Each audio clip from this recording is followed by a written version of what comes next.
জুলাই গণঅভ্যুত্থানের সময় হত্যাসহ মানবতাবিরোধী অপরাধের নির্দেশ দেন সাবেক প্রধানমন্ত্রী শেখ হাসিনা। আন্তর্জাতিক অপরাধ ট্রাইব্যুনালে চলা সেই মামলার সাথে জড়িতদের ভয়াবহ পরিণতির হুমকিও দেন অভ্যুত্থানে ক্ষমতাচ্যুত আওয়ামী লীগ সরকারের প্রধান। বিষয়টি উঠে এসেছে তার বিরুদ্ধে আদালত অবমাননার অভিযোগে দায়ের করা মামলার পূর্ণাঙ্গ রায়ে। রায়ে উঠে আসে ক্ষমতাচ্যুত সাবেক প্রধানমন্ত্রী শেখ হাসিনা মামলা পরিচালনার সঙ্গে জড়িত প্রসিকিউটর, তদন্ত কর্মকর্তা, আইন শৃঙ্খলা রক্ষাকারী বাহিনীর সদস্য এবং আদালতের কর্মচারীদের ভয়াবহ পরিণতির হুমকি দিয়েছেন। আন্তর্জাতিক অপরাধ ট্রাইব্যুনাল ১ এ মামলায় শেখ হাসিনাকে ৬ মাসের বিনাশ্রম কারাদণ্ড দিয়েছেন। গত ২ জুলাই বিচারপতি মোহাম্মদ গোলাম মর্তুজা মজুমদারের নেতৃত্বাধীন ৩ সদস্যের আন্তর্জাতিক অপরাধ ট্রাইব্যুনাল এ মামলার রায় ঘোষণা করেন। গেল রোববার রায়ের পূর্ণাঙ্গ অনুলিপি পাঠানো হয় সাংবাদিকদের কাছে।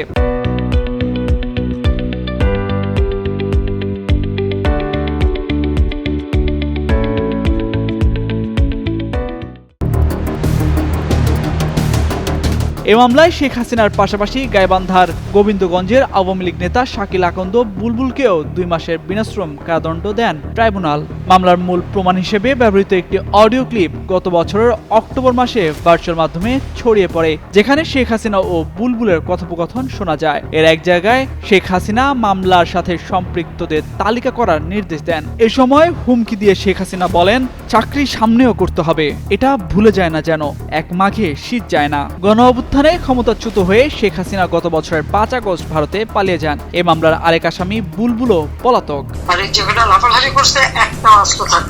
এই অডিওটি সিআইডির ফরেনসিক ল্যাবে পরীক্ষা করা হয়। পরীক্ষার ফলে নিশ্চিত হওয়া যায় এটি কৃত্রিম বুদ্ধিমত্তা দিয়ে তৈরি নয়, বরং প্রকৃত কথোপকথনেরই রেকর্ড।